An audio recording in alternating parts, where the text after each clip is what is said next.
हो जाते हैं, क्योंकि उन्होंने कश्मीर देखा ही नहीं है अभी तक। मैं वही बोल रहा हूं ना मैडम, दो तरह के लोग होते हैं, एक जो जहां के वहां जाके बात करते हैं। बंगाल में मैं गया इलेक्शन के टाइम में, मुझे पता था वायलेंस होना है, आया वायलेंस हुई, मैंने कुछ नहीं बोला, लेकिन बाकी जितने कभी बंगाल गए नहीं वो सब चढ़ गए मोदी के ऊपर। कश्मीर कोई नहीं जाता। ये जो कश्मीरी पंडितों के दलाल बने बैठे हैं दिल्ली में, इनसे ये पूछिए आप कि 2019 में 5 अगस्त 2019 में 370 हटने के बाद कितनी बार ये लोग कश्मीर गए। और अगर कश्मीर, अगर इन्हें ये हर चीज मोदी से चाहते हैं, कश्मीर की अगर आप रहनुमा बनते हैं कश्मीर के कश्मीरी पंडितों के या कश्मीरी हिंदुओं के, तो क्या आपका फर्ज नहीं था कि 2019 में 370 हटने के बाद आप कश्मीर जाते, कश्मीरी पंडितों की जो जगह है, जो उनकी प्रॉपर्टी है, उनकी मैपिंग करते, एक डेटाबेस बनाते, डेटाबेस बना के सरकार को देते, फिर सरकार पे प्रेशर लगाते कि भाई हमारी ये जमीनें हैं, ये हमें वापस दिलवाई जाएं। अब 370 हट गया, एक भी जो कश्मीरी पंडितों का या हिंदुओं का ठेकेदार है वो आज तक कश्मीर गया 2019 के बाद? 20 बार मैं गया हूं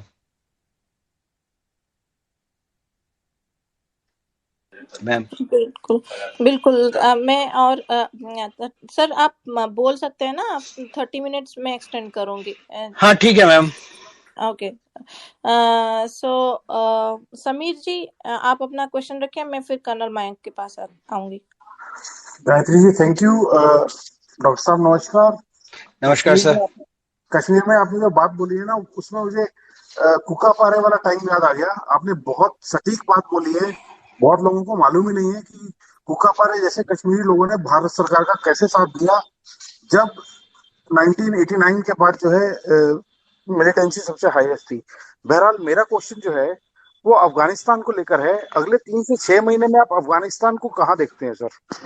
सर मजे लीजिए, अभी मैं 300 अभी आयुर्वेद का प्रिंसिपल अभी तो उभारा जाएगा, अभी तो सर्कस का मजा लीजिए आराम से। मैं आपको बताऊंगा बहुत बढ़िया स्टोरी आज से 1 महीने बाद। मेरा क्वेश्चन खराब कर दिया सर आपने। नहीं नहीं सर, देखो सर क्या है, अभी इतनी देर से पिछले 2 घंटे से मैं एक चीज समझाने की कोशिश कर रहा हूं, और वो शब्द है धैर्य। अब आप विश्वास नहीं करोगे, जब मैं ट्विटर पे था तब तो ये काम होता था, लेकिन इस सेशन में भी 2-3 कान ऐसे बैठे हैं, ठीक है, जो मेरी इंफॉर्मेशन जीएचक्यू लेके जाएंगे।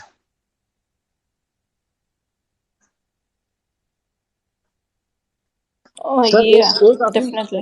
गायत्री मैम अगर एक फॉलोअप क्वेश्चन बस पूछ सकूं मैं तो? बोलिए बोलिए। तो सर इसमें एक चीज मुझे दिखती है, जो लक्षद्वीप रूट है जो ड्रग्स के लिए यूज होता है, डू यू थिंक कि आने वाले टाइम में तालिबान उसको एक्सप्लॉइट करेगा? नहीं सर, तालिबान उसको एक्सप्लॉइट नहीं करेगा। देखो आप एक चीज समझो, आप फौज में रहे हो शायद, ठीक है, जैसा मुझे प्रतीत हो रहा है, लेकिन लक्षद्वीप का जो ड्रग रूट है, ड्रग हमेशा एक हार्ड करेंसी की तरह इस्तेमाल होती है। जो टेरर नेटवर्क होता है वो ड्रग, आज के टाइम में अगर आप देखें तो ड्रग एक हार्ड करेंसी के लिए इस्तेमाल होती है, क्योंकि पैसा हवाला से आना अब मुश्किल हो गया है काफी काम के बाद हिंदुस्तान में। तो ड्रग आती है, ड्रग बेची जाती है, उससे पैसा लिया जाता है, उससे इंसर्जेंसी खड़ी करी जाती है। दूसरा जो रूट इस्तेमाल होता है वो आज के टाइम में बिटकॉइन या क्रिप्टो करेंसी का होता है, क्योंकि उसमें देने वाला लेने वाले के बीच में लिंक नहीं स्टैब्लिश होता है, इसलिए वो क्रिप्टो करेंसी भी इस्तेमाल होती है। लक्षद्वीप का जो पूरा कहानी है वो मेरे चैनल पे यूट्यूब पे मैंने बहुत डिटेल में वीडियो बनाया था, मैप दिखा के और रूट दिखा के। लक्षद्वीप की जो कहानी है वो है भारत को चाइना के द्वारा घेरना, गदावर पोर्ट से पाकिस्तान से शुरू होके और हम्बन टोटा आके और म्यांमार जाके। इसीलिए भारत ने बांग्लादेश को बोला था कि क्वाड ज्वाइन करो, ताकि पहला वो म्यांमार वाला जो लिंक है वो कैंसिल हो, वहां से ब्रीच हो चाइना का जो घेराबंदी है। दूसरा, लक्षद्वीप इंडिया ने इसलिए स्टेप लिया क्योंकि लक्षद्वीप पे बहुत सारी बोट्स पाकिस्तान और चाइना से आके रुकती थी, जिसमें हथियार और ड्रग आते थे, इसीलिए उसका सबसे बड़ा प्रॉब्लम, इसीलिए उसका अपोजिशन हो रहा है। और अपोजिशन भी कौन कर रहा है? दो ही लोग कर रहे हैं, राहुल गांधी और लेफ्ट। तो इससे ज्यादा बोलने की तो जरूरत ही नहीं है। Thank you very much. आपने बहुत कम शब्दों में बहुत बड़ी बात बोल दी है। Thank you very much. Stay safe thank you sir. Sir. Thank you, sir. I will go to Colonel Mayank, sir. Colonel Mayank, sir, if you have anything to say. Jai Hind, sir. Thank you जय so Hind much, sir. Gayatri. Thank you, Gayatri, for holding such a beautiful space and inviting Gaurav ji in this space. Gaurav ji, मैं आपकी बात सुन रहा था. This was regarding the recruitment of the candidates for the Jammu and Kashmir Light Infantry and Jammu and Kashmir Rifles regiments. Right sir. जी, तो आपने जैसे कहा था कि उसमें प्रीडोमिनेंटली हिल्स से जो मुस्लिम्स हैं वो रिक्रूट किए जाते हैं. जी सर, सर। बड़ी माजरत के साथ में मैं ये बताना चाहूंगा कि जम्मू और कश्मीर लाइट इन्फेंट्री और जम्मू एंड कश्मीर राइफल्स जो है दो अलग अलग रेजिमेंट्स हैं ये. यस सर, जम्मू दोनों एंड अलग है। कश्मीर, जी, Jammu and Kashmir light infantry जो है वो रेज हुई थी प्री इंडिपेंडेंस, और जम्मू पता है सर। कश्मीर, जी, आई एग्री सर। जम्मू और कश्मीर राइफल्स के साथ में मैंने नौकरी करने का सौभाग्य प्राप्त हुआ था. Very nice sir, proud of you. Predominantly, जी, प्रीडोमिनेटली नौशेरा, रजौरी, पुंछ उस इलाके से आते हैं. I know sir. और जम्मू और Kashmir light infantry regimental centre जो कि शरीफाबाद श्रीनगर के पास में है, उसके जी अंदर जो सर। मुस्लिम का अधिकतर लोकल्स आते हैं सर वो. आई नो सर। सर मेरा, मैं लगभग मैं दो जगह रुकता हूँ, मैं आपको बता दूं। एक तो मेरा बीएसएफ में रुकता हूँ, ठीक है, तो पूरी बीएसएफ कमांड मुझे पता है और मेरी इंफॉर्मेशन होती है, तो मैं बीएसएफ रुकता हूँ। या मैं लाइट इन्फेंट्री के मैस में रुकता हूँ, जहाँ मेरा सहायक जो है वो कश्मीरी मुसलमानी पार्ट से होता है। तो कभी वो मेरे को अखरोट लेके आता है, कभी वो मेरे डायबिटीज की दवाई लेके आता है, और सुबह 5 बजे मुझे चाय भी बना के देता है, और मैं उसी के साथ रहता हूँ। मतलब मेरा वो 24 घंटे का सहायक होता है, और जो मेरा ड्राइवर होता है वो भी उसी प्लान से आया हुआ होता है। Sir thank you so much sir.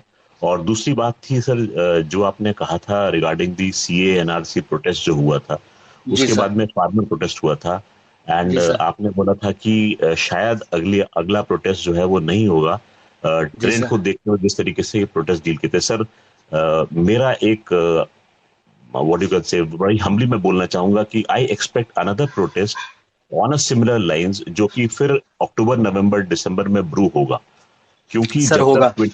जी, बस मुझे सर यूपी इलेक्शन आ रहा है सर। जी, आप भूल क्यों रहे हैं? नहीं सर, यूपी इलेक्शन ही नहीं सर, 2024 भी है बहुत इंपॉर्टेंट सर. सर 2024 नहीं सर, अगर आपने यूपी इलेक्शन जीत लिया ना तो 2024 is not a challenge. Main challenge जो आप देखिए, क्या एपी सेंटर को पकड़ी है आपने। आपका एपी सेंटर क्या? आपका एपी सेंटर आज की डेट में यूपी है। अगर आपने यूपी जीत लिया थम्पिंग मेजोरिटी से, तो 2024 तो चैलेंज है ही नहीं। और मैं जितना मैं समझता हूं राजनीति आज की डेट में, as of today, UP is with BJP, Yogi is the next CM, and 2024 is Bhajpa.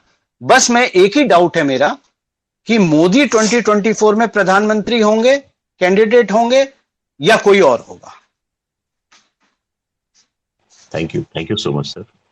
Thank you, Gayatri, for offering me the mic. Thank you so much. Thanks, sir. Thank you. No problem. विशाल जी, विशाल भारत, आप अपना question रखिए. Thank you, Gayatri ji. Jai Hind, sir. Big fan of yours, like everybody else here. We're all huge fan of yours, and I'm one of those guys who used to be impatient and kind of following you. I started understanding politics a bit better. So I have two questions. One is with the US pulling out of Afghanistan and Biden kind of slowing down the pace of Quad, what India's strategy to respond, to China, both in terms of warfare and in terms of, kind of economic warfare and physical warfare? See, let me tell you this. Biden is not one, but the weakest president America has ever produced. And I have no doubt, and with responsibility I am saying, the way I describe Biden administration is Chinese managed Biden administration. That's point number one. when you say Biden is slowing down the Quad, that is a perception. It is not the reality, because the Quad formation and the backbone of Quad is Bharat. And for this reason, because understand, I have already taught people many times that the geopolitics is all about trade. Geopolitics is not about Biden, Modi, or anybody else. Geopolitics is about trade. The country which gel and give the trade and mutual growth will always be together. And the country which believe in expansionist policy and ruling and putting people in debt and the countries in debt will always be, over a period of time, would get neglected, which is China. Why India is important in Quad? Because Belt Road Initiative, BRI concept, for that there are only 3 routes to access the sea. China want to access the sea. One is Galwan, where they can use the Karakoram highway to reach by road. Second is Doklam. If they have Sikkim part, then they can cut down the Chicken Neck and they can reach to Bangladesh. That is why China offered Bangladesh to build a port, which China will invest, and Bangladesh will build a port so that deep ships, bigger ships can park there, and China uses this. These are probably the 2 most important access point for China. And the third is, of course, the Andaman Nicobar, because the Mariana Trench is an area from where the ships had to go. There is no other route. China cannot go on the northern side. China cannot go around the Australia. China had to pass through Taiwan, between Taiwan and China, and it had to pass through Andaman Nicobar. And that is the reason China want a dispute with Singapore. When Arvind Kejriwal used a term for Singapore variant of Corona, the idea was not Corona. The idea was to create a dispute between India and Singapore so that a blockade can happen, a relationship can get destroyed, and India face a tough time while passing Singapore through that narrow trench. And then China has built Hambantota and Colombo so that their ship can pass through that area. And they with this kind of a curve starting from Gadawar port to Myanmar via Hambantota, China want to encircle India and push India backward into the sea while opening the rest of the sea for its free movement. That is the story. US has no role. The only problem with US is Biden is an idiot. He's a Chinese guy. If India doesn't stop China, American business is finished. So to make American business, that is the reason Trump has taken a call, because Trump always said America first. Trump always said make America great again. Trump always said that we have to focus more on American produce and American production and manufacturing than importing from China. Because Trump wants local business to grow, like Bharat has done to Make in India process.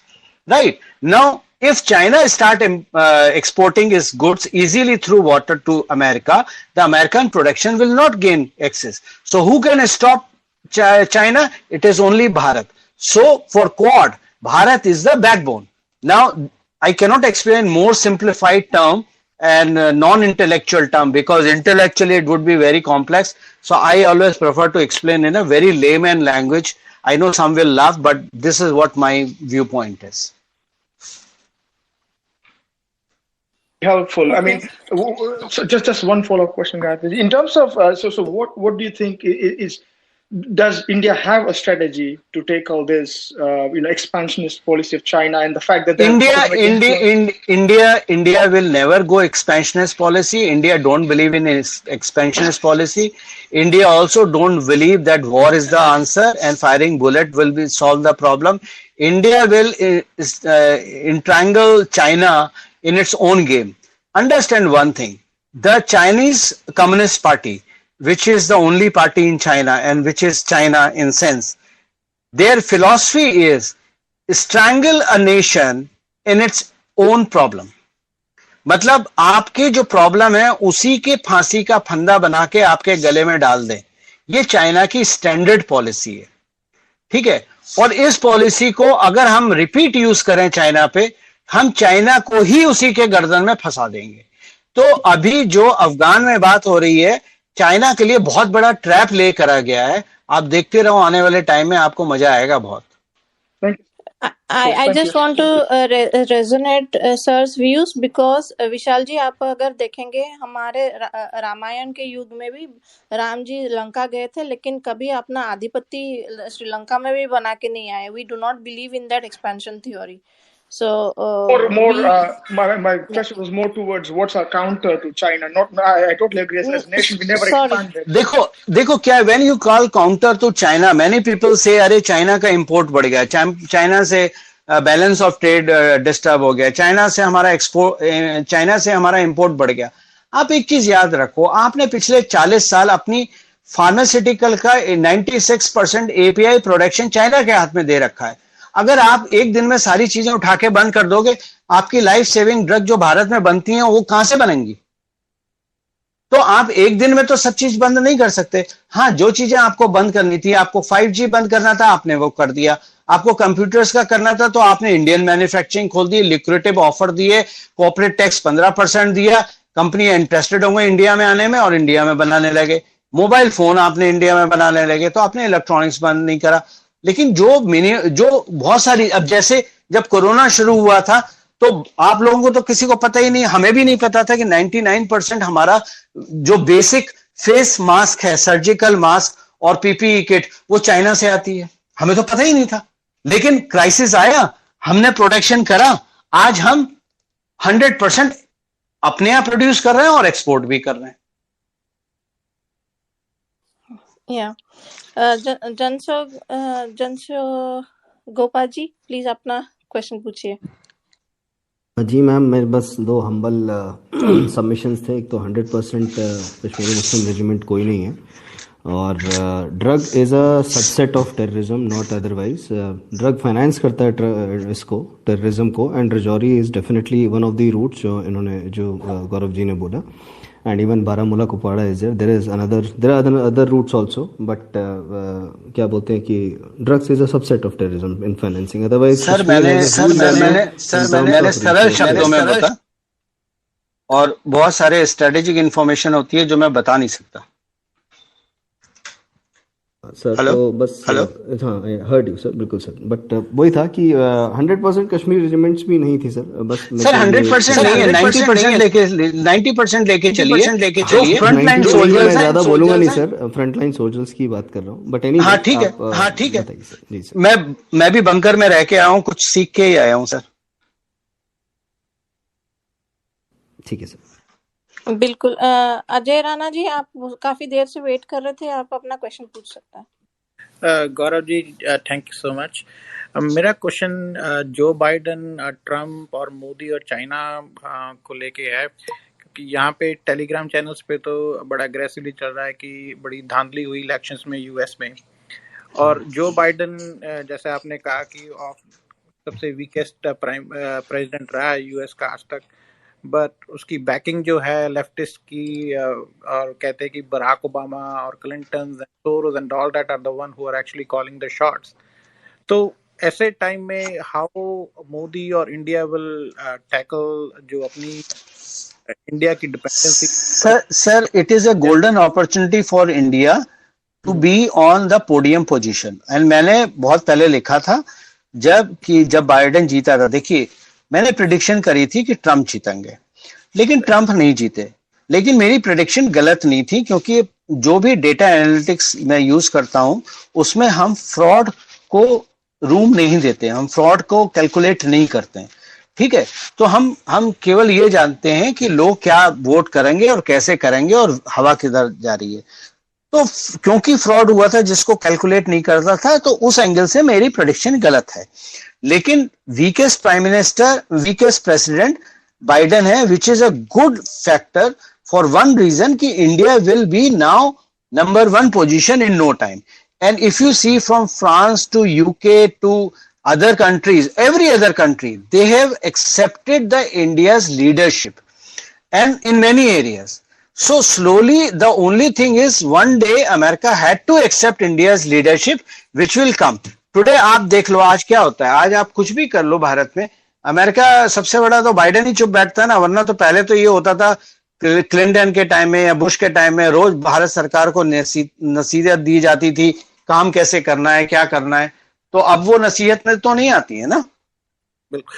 तो sir ये जो election fraud हुआ और अपनी तरफ से वो audit भी कर रहे हैं and all that, do you think कि Trump will be back before the next presidential election, और ये ऑडिट एक्चुअल में एक्सपोज हो पाएगा इन ऑडिट एक्सपोज होगा। ट्रम्प 50-50 है यार, I can not predict, I can not speculate, right. Sir एक क्वेश्चन है। लॉजिकल जी आप थोड़ा, लॉजिकल इंडियन जी आप वेट कीजिए, क्योंकि ना अजय राणा जी सर बोल रहे थे, सर को कंप्लीट करने दीजिए, फिर उसके बाद हिंदूवादी वेट कर रहा है। हाँ, so please don't speculate, let's enjoy the politics. देखो मैं हमेशा एक चीज कहता हूँ, don't get aggressive on politics, ठीक है। हमारे कुछ बोलने से करने से कोई डिफरेंस तो आएगा नहीं, और समझ में अगर हमारे नहीं आ रहा है तो let's sit and enjoy. So just enjoy. At right time, things will happen. I don't want to predict anything just to increase my number. That is not my habit. If I have something very concrete, inputs or intelligence, then I will definitely write on my Telegram channel. If that something is writable, then I will definitely write on it. Sir जो जब तक भी Ajay ji, I will stop you here. Please, one question, because people are there. It won't be fair, and I want sir to cover some certain questions, and he has promised me, like my elder, like he will come over here. He'll do some series, so we will get more of our questions to be answered. Thank you. Yeah, thank you. हिंदूवादी जी, कट्टर हिंदू जी, आप अपना question पूछिए। नमस्कार sir, मैं आपको बहुत वर्षेकर को और अश्विनी उपाध्याय को सुनता भी हूँ और मानता भी हूँ। सर मेरा क्वेश्चन ये है कि अश्विनी उपाध्याय जी जो है वो 8 तारीख से जो है वो जंतर मंत्र पे कुछ करने वाले हैं, क्या उनको पब्लिक का सपोर्ट मिल सकता है? क्या वो एक बड़े आंदोलन की तरफ बढ़ सकता है?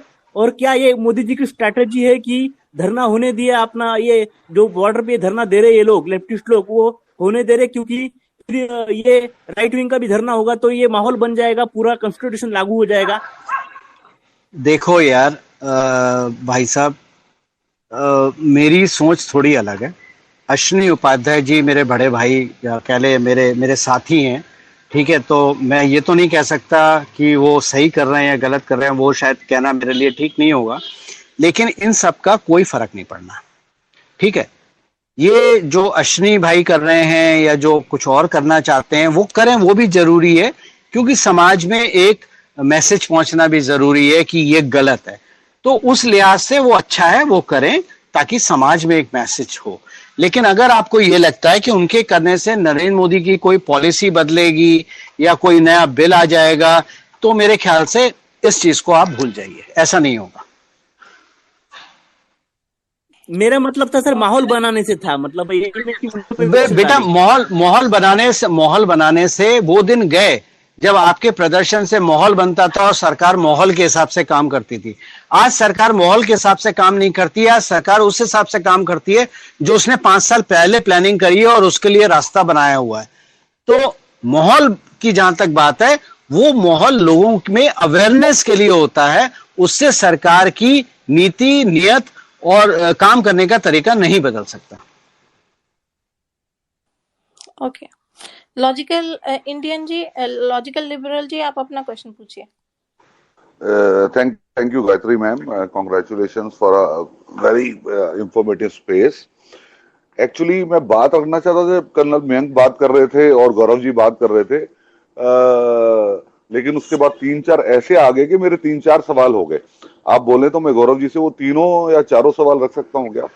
नहीं, एक सवाल, बिकॉज पीपल आर। सर आप सबको समराइज करके एक कर लीजिए ना सर।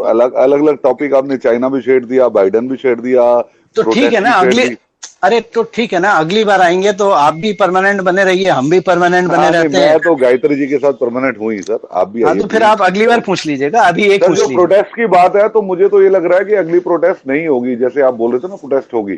तो गवर्नमेंट ने तो एक प्रेसिडेंट सेट कर दिया है कि बिल जो होंगे पार्लियामेंट में पास होते हैं, पार्लियामेंट्री डेमोक्रेसी है, उसी तरीके से चलेगा।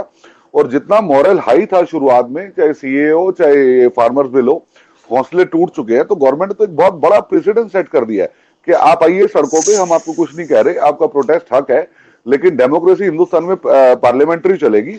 आप सर वही तो मैं लोगों को लोगों को समझा रहा हूं कि अगर आपको ये लगता है कि शोर मचाने से कुछ काम हो जाएगा, मोदी डर जाएगा, पॉलिसी चेंज हो जाएगी, बिल पलट जाएंगे, तो आप भूल जाइए, ऐसा कुछ नहीं होगा। एग्जैक्टली। तो मैं तो ये बड़ा अच्छा मानता हूँ कि गवर्नमेंट ने एक प्रेसिडेंट सेट कर दिया विदाउट एनी मेजर एक्शन। क्या बेटर ये प्रोटेस्ट करना आपका हक है, और जो भी सरकार है उसका बिल बनाना हक है। लोगों की भलाई के लिए, पब्लिक वेलफेयर के लिए बिल बनते रहेंगे और पार्लियामेंट में डिस्कशन होगी, और जो चीज पार्लियामेंट से अप्रूवल होती है, आप उसको अगर कॉन्स्टिट्यूशनली उसको चैलेंज करना चाहते हैं, आप सुप्रीम कोर्ट में चाहिए, उसकी कॉन्स्टिट्यूशनली चैलेंज कीजिए। आपके कहने से वैसा कुछ नहीं होगा। मैंने अभी बताया था कि जो चीजें स्ट्रैटेजिक होती हैं उसमें मोदी वाया पार्लियामेंट जाते हैं, और जो चीजें आस्था से जुड़ी हुई होती हैं उसमें मोदी वाया सुप्रीम कोर्ट जाते हैं। आपने अगर ये चीज समझी हो तो आप समझ जाएंगे कि मोदी कोई भी काम वो नहीं करेगा जो कॉन्स्टिट्यूशन के बाहर हो। इसीलिए मैंने आपसे कहा कि जितने उतावले लोग बोलते हैं कि 356 लगा दो, प्रेसिडेंट रूल लगा दो, ये सब बच्चे हैं, इनको मोदी समझ में आए नहीं है अभी तक।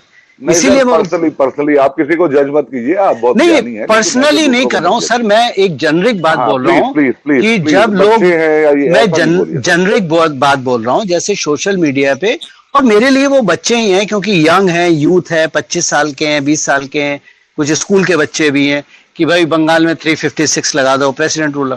ऐसा नहीं होगा, क्योंकि president rule rarest of the rare case में लगता है। मोदी वो काम नहीं करेंगे जो कांग्रेस का करने का तरीका था, वरना कांग्रेस में और मोदी में फर्क क्या रह जाएगा। Agree sir, agree. वो कॉन्स्टिट्यूशन के हिसाब से चलते हैं, और उनको एग्जाम्पल सेट करना है और वैलिडिटी के साथ करना है सब कुछ। एग्जैक्टली आपकी बात। एग्जैक्टली।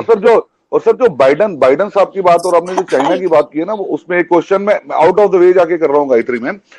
जो बाइडन साहब के लिए हम बात करते हैं ना, I think it's too early to say, क्योंकि जब ओबामा भी आए थे ना, तो भी यही कहा गया था कि लाइक ही इज द, उसके लिए तो बहुत ज्यादा टर्म्स यूज की गई थी, स्टूपिड भी बोला गया था। हिंदुस्तान को क्या फर्क पड़ता है सर, आप ये भी बताएं ना लोगों को। बहुत फर्क पड़ता है। बाइडन आए, ट्रम्प आए, ओबामा आए, नहीं, इंडिया को, हिंदुस्तान अपने आप में इतनी बड़ी ताकत है सर, हिंदुस्तान को क्या फर्क पड़ता है? सर हिंदुस्तान ताकत है, लेकिन आप एक बात समझ लीजिए, हिंदुस्तान ना श्रीलंका है, ना बर्मा है, ना म्यांमार है, ना नेपाल है। हिंदुस्तान एक बड़ा देश है, 135 करोड़, दुनिया की दूसरी बड़ी पॉपुलेशन का दोस्त। हम दुनिया से कट के नहीं रह सकते। हमारे अंदर छोटा से भी कुछ इश्यू होता है तो उसका रिपरकशंस दुनिया में हर जगह होते हैं, पॉजिटिव हो नेगेटिव हो वो अलग बात है, लेकिन उसके अफेक्ट डिप्लोमेसी में, ग्लोबल डिप्लोमेसी में, जियोपॉलिटिक्स में होते हैं। इसलिए हमें फर्क पड़ता है। रहा सवाल ओबामा का और बाइडन का, कंपैरिजन गलत है, क्योंकि ओबामा का जो इंटरेस्ट पूरा था वो ओबामा केयर पे है। ओबामा बाइडन को इसलिए चाहता है ताकि वो अपनी ओबामा केयर को आगे बढ़ा सके, जो उसका बिजनेस है, जो उसका बिजनेस मॉडल है। बाइडन की प्रॉब्लम ये है कि उनके बेटे जो हैं वो चाइना से बहुत बिजनेस में डूबे हैं, उनका पूरा बिजनेस चाइनीज डिपेंडेंट है। देखो, आप एक चीज हमेशा समझो, एक पुरानी कहावत होती है, हम लोग, पता नहीं आपको पता हो, हमारे यूपी में बोली जाती है, जड़ जोरू जमीन। अगर आपने इन 3 चीजों का मोह छोड़ दिया तो आपको दुनिया में कोई नहीं हरा सकता, और अगर आप में इनमें से किसी एक का भी मोह आपके पास है तो आप दूसरे के स्लेव बन के ही रहोगे। मोदी के साथ प्रॉब्लम ये है कि जड़ जोरू जमीन, इन तीनों का उसे मोह नहीं है, ना उसके पास है, और बहुत से और हैं। जब आप राहुल गांधी को ले लीजिए, राहुल गांधी में हर ऐब है, ठीक है। आप बाइडेन को ले लीजिए, हर ऐब है, उसके परिवार में ऐब है। ओबामा को ले लीजिए, उसके साथ वुमेन इशू नहीं है, लेकिन उसके पास मनी इशू है। ट्रम्प की प्रॉब्लम यह थी कि ट्रम्प भी मोदी की तरह था, जड़ जोरू जमीन का उससे कोई मतलब नहीं था, because he has ample money, he don't need money, he had many womens, he doesn't need a woman, and he has many other things which he was not looking for, so he has absolute power. मैंने एक चीज हमेशा समझाई है, please excuse me for using the word, मैंने एक 3P का formula बताया था लोगों को कि जो वर्ल्ड लीडर हैं वो काम कैसे करते हैं। 3P का फॉर्मूला, पूसी पेनी पावर। जिन जिन नेता ने पूसी पेनी में दिमाग लगाया है उनकी पावर हमेशा कंप्रोमाइज्ड हुई है, और जिन जिन नेता ने पूसी पेनी में पावर नहीं लगाई है, अपना दिमाग नहीं लगाया है या उनका इंटरेस्ट नहीं है, वो एब्सोल्यूट पावर है। जब एब्सोल्यूट पावर होती है तो या तो आप खुद के लिए काम करते हो, डिक्टेटर बनते हो, या आप देश के लिए काम करते हो। नेतन्याहू हो, आपका ट्रंप हो, मोदी हो और पुतिन हो, इनके साथ पूसी पेनी की कोई चक्कर नहीं है। इनके पास एब्सोल्यूट पावर है, इसलिए नेशनलिस्ट है। दूसरी चीज, मैंने जो गोल्डन फॉर्मूला एक बताया था, और आज से नहीं पिछले 20 साल से बोल रहा हूं, वो है दुनिया की जियोपॉलिटिक्स आर्म, फार्मा और ऑयल पे रन करती है। केवल ये 3 इंडस्ट्री रन करती है और कोई इंडस्ट्री रन नहीं करती है। तो जिन्होंने ये इंडस्ट्री को साधने की कोशिश करी वो सुपर पावर बना है। भारत को अगर आप देखें, आर्म प्रोडक्शन भारत में हो रही है, भारत उस रास्ते पे जा रहा है। जहां तक आर्म फार्मा की प्रोडक्शन भारत में बन रही है, जो आपने कोरोना में देख ली वैक्सीन डेवलपमेंट से, कि भारत ने कैसे कोरोना को मैनेज करा और हाइड्रोक्लोरोक्विन दुनिया को बांटी और वैक्सीन दुनिया को बांटी। तो फार्मा वहां कंप्लीट होता है। तीसरा है ऑयल। भारत के पास ऑयल नहीं है, उतना ऑयल नहीं है जो उतना मिडिल ईस्ट में है, या रशिया में है, या आर्टिक सर्कल में है अगले 50-60 साल के बाद, या अमेरिका में है, या वेनेजुएला में है। तो भारत ने अडॉप्ट करा, हम सोलर पावर लेंगे, हम बैटरी फॉर्म लेंगे। लेकिन आज मैं आपको ये बता रहा हूं, बैटरी भी फेल होगी, बैटरी व्हीकल्स भी फेल होंगी, क्योंकि अल्टीमेट सोल्यूशन हाइड्रोजन पावर है और कुछ नहीं है। बिल्कुल। रवि मिश्रा जी, आप अपना क्वेश्चन रखिए, फिर मैं अनीस फारूकी जी के पास आऊंगी। After this we can okay, got removed, he was okay. Suraj ji, Ravi Mishra ji, आप रखिए अपना question. Gayatri madam, thank you. जय हिंद डॉक्टर प्रधान। जय हिंद सर। सर, मैं 2013 से आपको फॉलो कर रहा हूँ। अरे वाह। ट्विटर पे थे, टेलीग्राम में भी फॉलो करता हूँ आपको sir, and I have been an ardent fan of yours. Thank you sir. And thank you for all your guidelines sir, and really you are a gem of a person, both personally and on the Twitter and on Telegram as well. It's a loss for all of us sir, by not having you on Twitter. I will put two questions sir. One is domestic and one is international actually sir. एक तो ये sir, जो MVA government का महाराष्ट्र में circus चल रहा है sir, ये कितने दिन महाराष्ट्र के लोगों को सहन करना पड़ेगा? BMC इलेक्शन के बाद तक सर। BMC में तो आई थिंक जो भाजपा है सर, वो पूरी ताकत झोंक देगी, एंड 80 to 20% विनिंग चांसेस है सर। 80 हमारा, 20 उनका। तो अच्छा है ना, जब तक MVA सरकार की बदतमीजी, इरेस्पॉन्सिबल काम और अपीजमेंट जब तक नहीं बाहर आएगा, तब तक आप BMC कैसे जीत सकते हो? जी सर। अगर आज आप उन्हें हटा दोगे तो आप उन्हें तो लाइफ सेविंग दे दोगे ना। जी जी। तो यानी इंटरनली वो जो आप सर हमेशा बोलते हैं कि the life should come from with in, अंडा अंदर से टूटे तो लाइफ होती है और बाहर से टूटे तो खराब हो जाता है। तो probably that might happen actually sir. जब देश की बात होती है, जब कोई भी इशू देश से रिलेटेड होता है, तो अंडा हमेशा अंदर से फूटेगा, और जब विदेश की बात होती है, जब जियोपॉलिटिक्स की बात होती है, तो अंडा हमेशा बाहर से टूटेगा। बस आप इतनी अगर चीज याद रख लो तो आपको दोनों पॉलिटिक्स बड़ी अच्छी तरह समझ में आ जाएंगी। सर, कमिंग टू द अंडा बाहर से फूटने वाली बात, तो सर हमारा तिरंगा POK पे कब लहराएगा सर? सर मेरे पास डेट नहीं है, मैं आपको इतना बोल सकता हूं कि हम चलेंगे वहां पर वेकेशन मनाने, आप चिंता ना करो। जय Hind sir. Hello. Doctor yours question. Good evening doctor Gaurav Pradhan, doctor Vikas. Good evening sir. From Jammu. Sir, Kashmir पे हमने बात की है सर। मैं जम्मू एंड कश्मीर के साथ जोड़ते हुए आई वुड लाइक टू सी कि आप 70 साल से 370 जब तक नहीं हटा था तो हम देखते थे कि जम्मू की एम्पावरमेंट हमने नहीं देखी। तो अब क्योंकि 370-35 से हट गया है, what do you see in the future of Jammu, and what do you see chronology of Jammu and Kashmir, जो अभी मीटिंग्स वगैरह हुई हैं? वो मीटिंग वगैरह बकवास थी। जी, देखो मीटिंग जो थी, वो पहली ऑब्जेक्टिव मीटिंग का था कि दुनिया को ये बताने कि जो हम संविधान के हिसाब से चल रहे हैं जम्मू कश्मीर में, और हम उन पार्टियों से बात कर रहे हैं जो भारतीय के इलेक्शन कमीशन में रजिस्टर्ड है। ठीक है, इसलिए पंडितों को या इधर उधर की और जो ग्रुप्स थे उनको नहीं बुलाया गया। दूसरी बात, जब आप जम्मू में बैठे हो और आप कश्मीर की बात कर रहे हो, जम्मू कश्मीर की बात कर रहे हो, तो पिछले 50-60 साल से जो डिफरेंशिएशन, जो प्रॉब्लम रही है वो ये रही है कि जम्मू की सीटें कम रहती थी, कश्मीर की ज्यादा रहती थी, इसलिए जम्मू का कभी भी मुख्यमंत्री बन ही नहीं सकता। डिलिमिटेशन के बाद इस चीज को एक पैरेलल प्लेटफॉर्म पे लाने की जरूरत है, ताकि अगर जम्मू से जीतते हैं या कश्मीर से जीतते हैं, then there is a chance कि जम्मू का व्यक्ति भी, यानी एक हिंदू, कश्मीरी हिंदू भी कश्मीर का कश्मीर का मुख्यमंत्री बन जाएगा। ठीक है। अब मीटिंग में क्या हुआ? मीटिंग में पहले यह हुआ कि हम पहले डिलिमिटेशन करेंगे, डिलिमिटेशन के बाद हम आपका जो आपका आचरण है उसको हम देखेंगे, उस आचरण के बेस पे हम चुनाव करवाएंगे यूनियन टेरिटरी में।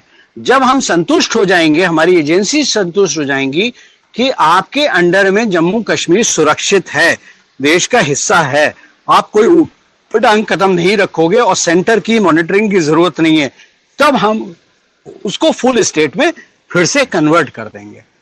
ठीक है। तो आप, ये क्रोनोलॉजी है और ये स्टेप बाय स्टेप प्रोसेस है। जो लोग नाराज हुए कि मोदी ने हमको क्यों नहीं बुलाया, उनको ये समझने की जरूरत है कि इस मीटिंग का मकसद हमें दुनिया को ये बताना था कि भारत एक संवैधानिक व्यवस्था है और संविधान के हिसाब से चलती है। इसका एक टारगेट 25 जुलाई को पीओके में जो इलेक्शन पाकिस्तान ने बोले, वो भी दिखाना है कि हम, पाकिस्तान को दिखाना है कि तुम कितने संविधान के अगेंस्ट चलते हो। तुम पहले उसे आजाद बोलते हो, फिर उसे इलेक्शन करवाते हो, फिर वहां पर प्रदर्शन हो रहा है, कोई तुम्हारे साथ नहीं हो रहा है, तुम्हारे नेता मंत्री को पिटाई हो रही है, तो वो दिखाना जरूरी है। Thank you. Thanks. I will go to Anees Farooqui साहब, प्लीज आप अपना क्वेश्चन रखें। जी thank you Gayatri, and it's pleasure to be here doctor साहब। मेरा क्वेश्चन है, आप जो इस वक्त न्यू टर्मोइल इन अफगानिस्तान हो रहा है और इसमें तालिबान आप देख रहे हैं कि वो लेफ्ट राइट सेंटर फैल रहे हैं, do you think that they are gonna penetrate close to Islamabad? They will see, Islamabad is already a place for them ना। जितना तालिबान ट्रेनिंग है वो तो सब GHQ कर रहा है।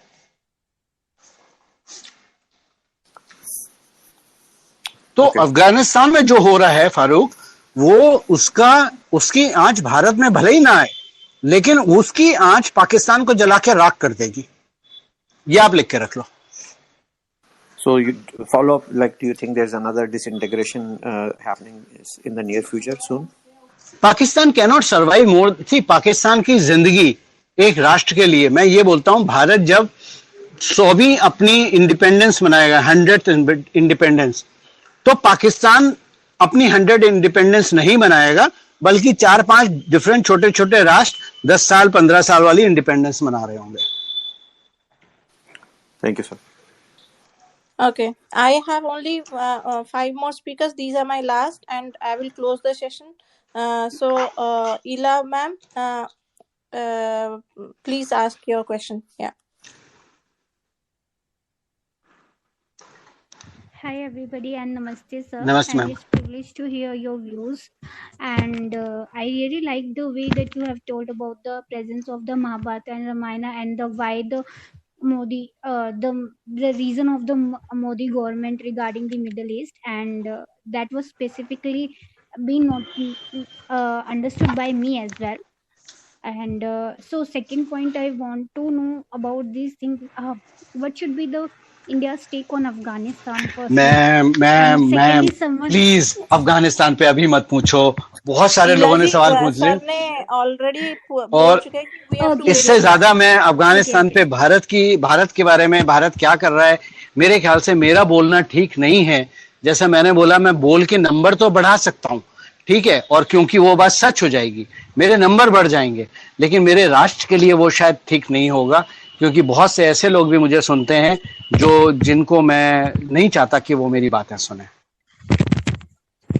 No, understood your point, sir. Actually, I was okay, and anyways. Okay, I'll go to Suraj. Yeah. Hello, Gaurav sir.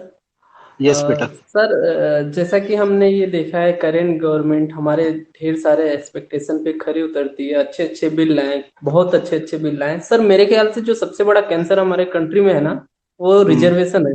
तो क्या आपको लगता है कि इतना करेज इस गवर्नमेंट में है कि उसे कभी टच कर पाएगी ये कास्ट बेस्ड रिजर्वेशन, बेटा जिसमें अभी 240 वाला तो डॉक्टर बनता है और 600 वाला घर समझ गया बैठता है। समझ गया आपका रिजर्वेशन पे सवाल है। मैंने रिजर्वेशन पे कई बार लिखा है कि रिजर्वेशन एक ऐसी खाई वीपी सिंह ने तैयार करी थी अनप्रिपेयर्ड, जबकि सबने मंडल कमीशन, और मैं इस मंडल कमीशन के बारे में इसलिए ज्यादा बोल सकता हूं क्योंकि मैं उस प्रदर्शन में था।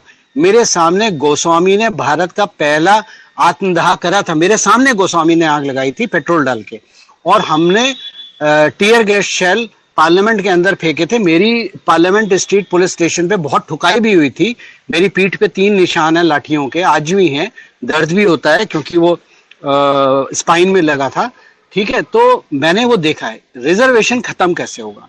रिजर्वेशन तब खत्म होगा, जिसके लिए मैं सिंपल एनालॉजी देता हूं कि अगर आपको किसी लाइन को छोटा दिखाना है तो अपनी लाइन को इतना बड़ा कर दो कि सामने वाली लाइन छोटी दिखे।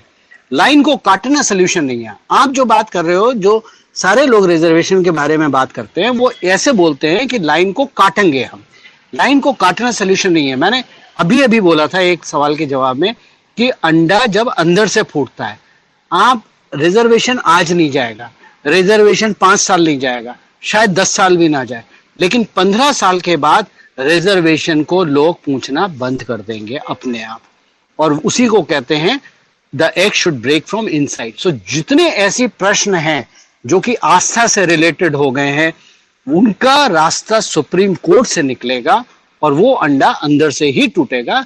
आपको बस विश्वास रखना। लेकिन ये भी मैं आपको बता दूं, ये काम अगर आप करना चाहते हैं, ये काम आप चाहते हैं हो, तो ये काम ये कांग्रेस कोई और नहीं करेगा। ओके सर, हैं क्या? हाँ हाँ ओके ओके, रूपा जी आप अपना क्वेश्चन रखिए। आप, मैंने देखा था कि जब मैंने ट्वीट किया था आप बहुत एक्साइटेड थी सर को सुनने के लिए। प्लीज आप अपना क्वेश्चन रखिए। यस, मैं अभी भी पिंच कर रही हूँ कि क्या मैं गौरव सर से ही बात करने जा रही हूँ। जय हिंद सर। जय हिंद मैम। मैं एक टीचर हूँ और गुजरात से हूँ। जी मैम। और जब बहुत छोटी थी, 10-12 साल की, तब गुजरात को जलते हुए हमने देखा है। स्कूल में पढ़ते थे और बाहर कर्फ्यू लगता है, ऐसी सिचुएशन देखी है। और आज हमारे स्टेट के हर जगह पे चर्चा है और उसमें मोदी जी का बहुत ही बड़ा कंट्रीब्यूशन है। माय क्वेश्चन इज दैट कि अभी जो यंग जनरेशन है, like my son is 2001 born, उन्होंने बचपन से ना तो कभी लाइट जाते हुए देखे, अच्छे रोड देखे, सब कुछ अच्छा देखा है। तभी उसके एक्सपेक्टेशन बहुत ही बढ़ गए हैं गवर्नमेंट से। I am talking specially about Gujarat sir, right. उनको ये लग रहा है कि गवर्नमेंट की यहाँ पे कमियां है, उनको ये लग रहा है गवर्नमेंट की यहाँ पे कमियां है। कभी मैं और मेरे हस्बैंड से बात भी करते हैं कि बेटा what we have face, you have not seen Congress rule in Gujarat. पर खैर उससे तो बचपन से बोलते हैं ना कि वो अच्छे रोड और ना तो कभी बिजली जाते हुए देखा और सब सुविधाएं देखी, तो उसको ही पता ही नहीं चलता है। जी मैम। उसके जैसे काफी सारे यंग बच्चे दे आर फेसिंग दिस। आप इज एंटरिंग इन गुजरात, सूरत के कुछ म्युनिसिपल कॉर्पोरेशन के वोट्स उन्होंने जीत लिए। गुजरात के यंगस्टर का फेवरेट जर्नलिस्ट उन्होंने उनके सामने ले लिया है। मैं ये तो नहीं कहूंगी कि आप will able to will be winning Gujarat in coming election, but आज से 7-8 साल के बाद ये बहुत बड़ी चिंता पैदा करने वाला फैक्टर बन जाएगा गुजरात में। इस बार भी बनेगा, राइट। तो एक तो आपको हम कैसे कॉन्कर कर सकते हैं, ये मेरा सवाल रहेगा। दूसरा मैं एक और चीज थोड़ी छोटी ये बता देती हूँ। आपने जब सिलेबस और करिकुलम के बारे में बात किया था, as a teacher, yes we have to follow CBSE NCERT text book, और हमारे पास एक भी ऑप्शन है प्रोजेक्ट पर। और हम इंडिया के ज्यादातर teachers, 99% teachers, we do teach through the project about our history to our kids. हम अपनी जिम्मेदारी से नहीं हटेंगे सर, और नहीं हटे हैं। Thank you sir. मैम, पहली चीज तो जहां तक गुजरात की बात करी आपने, मेरे ख्याल से माता पिता को इसमें सबसे बड़ा रोल प्ले करना पड़ेगा। और बच्चों को वेकेशन पे गुजरात ना घुमा के बिहार घुमाइए, जो और स्टेट्स हैं वहां घुमाने ले जाइए, ताकि उन्हें पता चले कि अभाव कहाँ पर क्या है। ठीक है, और how blessed the people of Gujarat is and should be thankful for Modi for ages कि उन्होंने गुजरात को डेवलप करा। इसका और कोई सोल्यूशन नहीं बन सकता है, इसका यही सोल्यूशन है कि यहाँ पर आप लोगों को, पेरेंट्स को करना पड़ेगा, क्योंकि मेरी पत्नी भी टीचर है, मेरा बेटा भी आपके बेटे के एज का ही है, तो ये सारे रोल प्ले करने पड़ेंगे। दूसरा जो प्रश्न आपका था, मैं भूल गया, दूसरा क्या था आपका? आपको हम कैसे कॉन्कर करेंगे सर, एक तो बड़ी बात है। आप पार्टी, आम आदमी पार्टी की बात वो चिंता मत करो, वो हो गया, वो चिंता मत कीजिए आप देखते रहिए क्या होगा, ठीक है, वो चिंता करने की जरूरत नहीं है। गुजरात में जो सूरत में ये कांड हो रहा है, आपका जो हो रहा है, वो कुछ क्या कहना चाहिए, जो सेल्फिश लोग हैं उनका है, ताकि वो गलत काम कर सके, मतलब करप्शन कर सके आपके वजह से। लेकिन गुजरात की जनता पे मुझे विश्वास है, ऐसा कुछ नहीं होना है, आप चिंता मत कीजिए उसका। Okay, Republic ji, Republic Bharat ji, आप अपना क्वेश्चन रखिए। नमस्ते गौरव सर, नमस्ते। This is Ravi. I'm a hardcore developer and the data scientist, and I'm just following your footsteps right now. So please bless me with that. And my question. Sorry. You are always blessed with me. Thank you so much, sir. Thank you so much. And my question to you is, sir, recently you posted one article regarding in Telegram that iceberg. You have posted something related to iceberg of USA. So the depth of USA economy is around close to $30 trillion, I guess. Yes. So, sir, what will be the impact of economy if American economy falls down? So, what will be the impact on the world? See, there are two. Actually, this question should be divided into what would be the impact on world economy and what would be its specific impact on India. So, first of all, understand this thing that when the US economy will crash, and it had to crash, the impact would be global, no doubt about it. So the countries who are totally dependent on America will face the biggest blunt, firepower, and they will get a massive burn out of it. But good part with India is, if you see the Indian investors, the FFI has reduced down. The domestic investors have grown substantially in Indian stock market. The domestic investors are coming from ordinary salary class or business class people, and their collective investment in stock market is today much higher than combined FII investors. So the impact on Indian stock market or Indian economy would be less, because we are not just a exporting economy, we are also a consumer economy. Okay, because let's say for example, if a company is manufacturing shampoo and it was exporting shampoo till yesterday, today they have more than 60 crore farmers who are ready to buy the shampoo, because they have now the money, the farmer bill, because the farmer are getting 2 lakh 3 lakh crore 2 lakh 3 lakh in their account directly without paying any commission, without going to installment. So they are also the spenders which have entered into the market. So the impact of US fall on Indian would be much less. This is one of the reason and one of my calculation where I always say, if you are a small investor, if you are a salaried class investor or a middle class investor, please don't look for US stocks, look for Indian stocks. Indian stocks like what I said last year was ITC. People have made 2.5 times money in ITC. When I said jute industry during Bengal election, when Amit Shah went and addressed the jute industry people, I said this is the time invest in jute.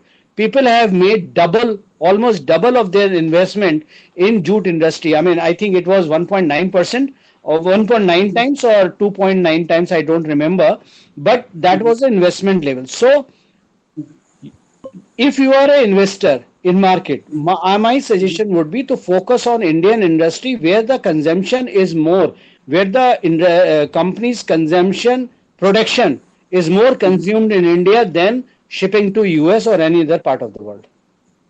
Got it, sir. Sir, will there be any repercussion on the IT industries as well for after IT industry will face the blunt, no doubt about it. But again, understand, IT industry is mostly body shopping.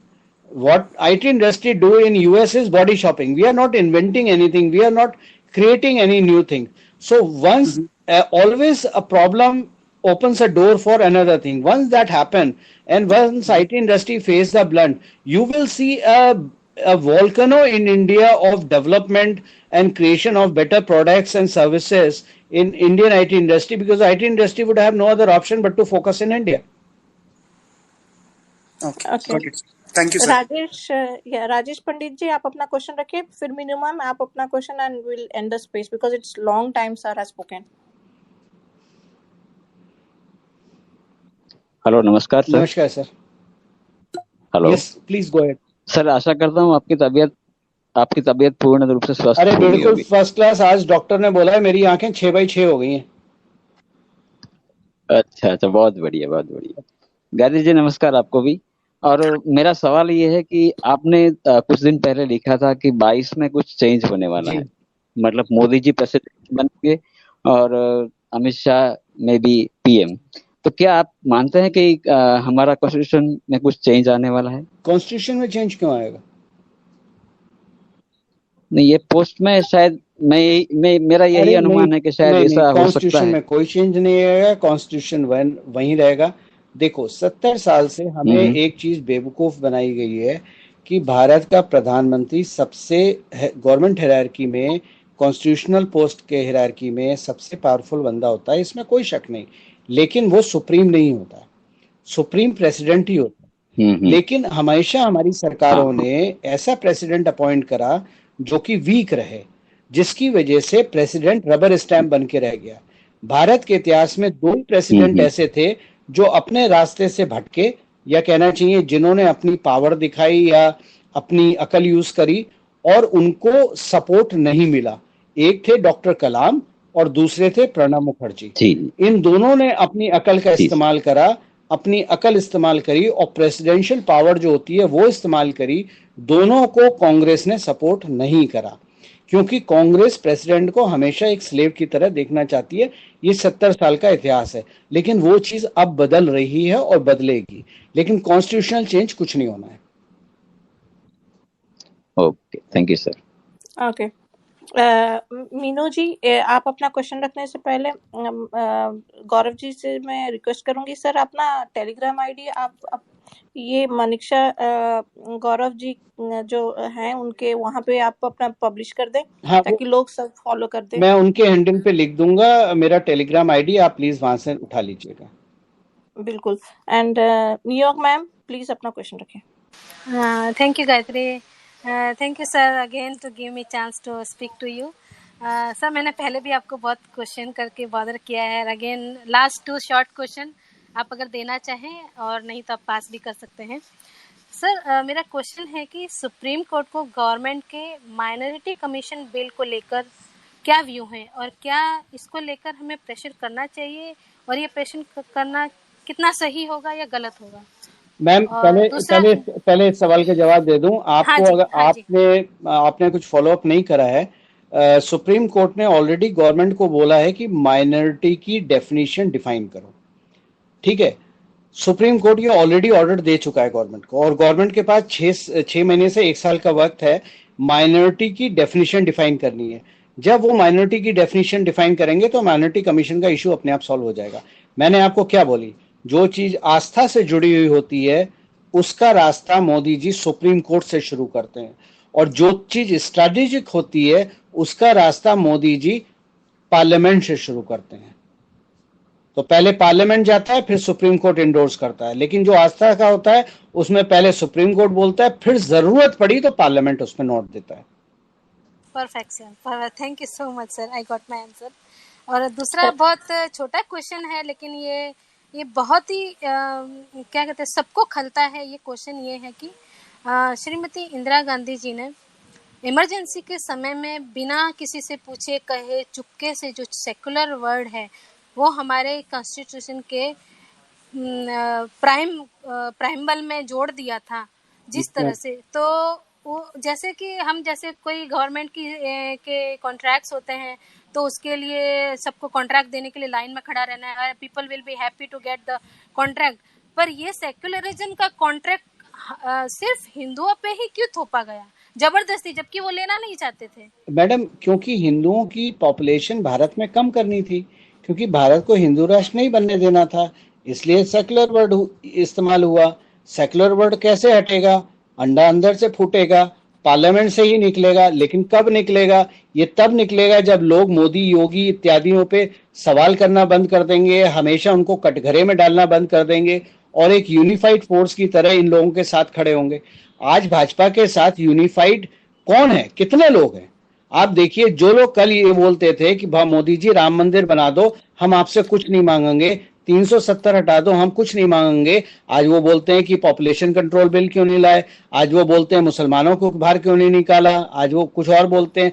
तो जब तक आपकी mentality हिंदुओं की हमेशा अपने भाजपा को, भाजपा के प्रधानमंत्री को और पदाधिकारियों को और आरएसएस को कटघरे में खड़ा करने की रहेगी, वो तब तक सेक्युलरिज्म वर्ड नहीं हटेगा। आप लिख के रख लो। हाँ सर, बिल्कुल, क्योंकि एक जो शांति प्रिय वर्ग है उनका एजेंडा क्लियर है कि उनको क्या करना है और क्या चाहिए, लेकिन हम लोग का एजेंडा का वो गोल बदलता रहता है कि कभी ये चाहिए, कभी तो उसी वजह से शायद ये नहीं हो पा रहा होगा। मैंने उनका एजेंडा क्यों है ऐसा? क्योंकि मैंने आपको शुरुआत में बोला था कि उनका एजेंडा इसलिए है क्योंकि आप जब एक मुस्लिम परिवार में बच्चे का जन्म होता है या क्रिश्चियन परिवार में जन्म होता है तो उसको धर्म की, उसको उसके मजहब की डोर उसी दिन पकड़ा दी जाती है और उसको सिखाया जाता है। लेकिन हिंदू परिवार में जब बच्चे का जन्म होता है तो सबसे पहले तो हम बात करते हैं, हम मजहब की बात नहीं करते, हम धर्म की बात नहीं करते।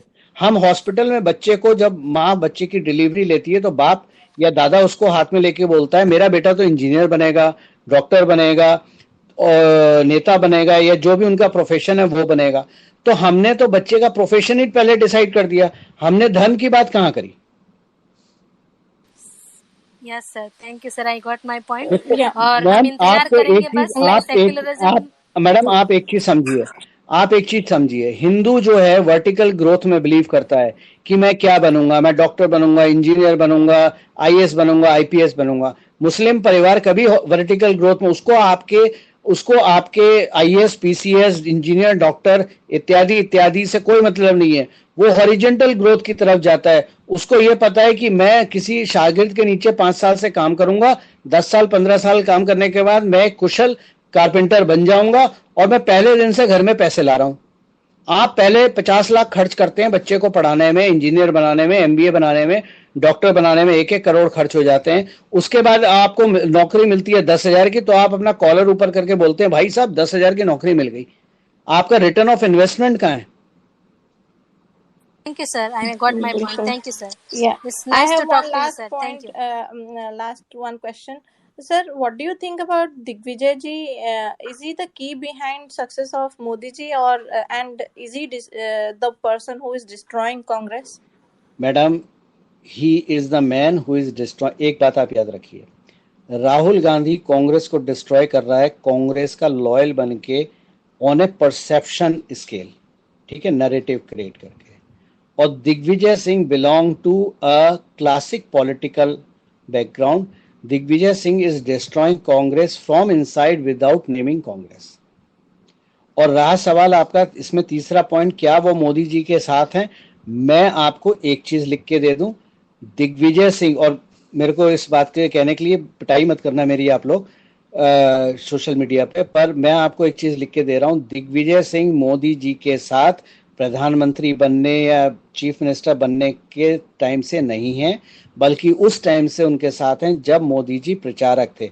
हिंट आपको दे देता हूं, जब मोदी जी प्रचारक थे और मध्य प्रदेश जाते थे तो दिग्विजय सिंह के घर में रुकते थे और दिग्विजय सिंह की पत्नी उनको भाई मानती थी, उनके कपड़े भी धोती थी, उनको खाना भी खिलाती थी और मोदी जी वहीं रहते थे। दूसरा हिंट मैं आपको दे दूं, अगर जिस लोगों को ये लगता है कि अटल बिहारी वाजपेयी जी ने मोदी जी को सेलेक्ट करा था चीफ मिनिस्टर के लिए, तो आपको पहले बता दूं कि 1980 से गुजरात में एक कहावत थी, देखो देखो कौन आया, गुजरात का शेर आया। ये चीज मोदी के लिए थी। Modi was more popular than Atal ji in Gujarat, ठीक है। तो और तीसरी बात, लास्ट बात ये बता देता हूं कि गुजरात का चीफ मिनिस्टर अटल जी ने बोला था, अटल जी ने अपॉइंट करा था, लेकिन इसकी सारी इंजीनियरिंग चीफ मिनिस्टर बनने की मोदी ने खुद करी थी और उनका साथ दिया था मध्य प्रदेश के चीफ मिनिस्टर जिनका नाम था श्री दिग्विजय सिंह। आपको सर्च करना हो, गूगल खोलिए, उस पर टाइप कीजिए हजूरिया खजूरिया और रिसर्च कीजिए, आपको पता चल जाएगा दिग्विजय सिंह किसके हाथ में खेल रहे हैं। Thank you so much sir, it was so informative और आपको कोटि कोटि धन्यवाद कि आप आए ट्विटर पे और आप सबके सामने बात रखे। Consistently we had a 700 audience people listening to you. Maybe next time we can fix another session, and it went 3 hours past, so I know that you must be tired. So can we sir can you promise us that you'll come again? आप जब बुलाएंगे मैं आ जाऊंगा। Okay sir, thank you very much. Jai Shri Krishna, Har Har Mahadev, जय Hind Jai ma'am. Shri Ram सबको। जय Hind sir, Thank you जय very much. Hind, thank you very much. जय हिंद। Thanks.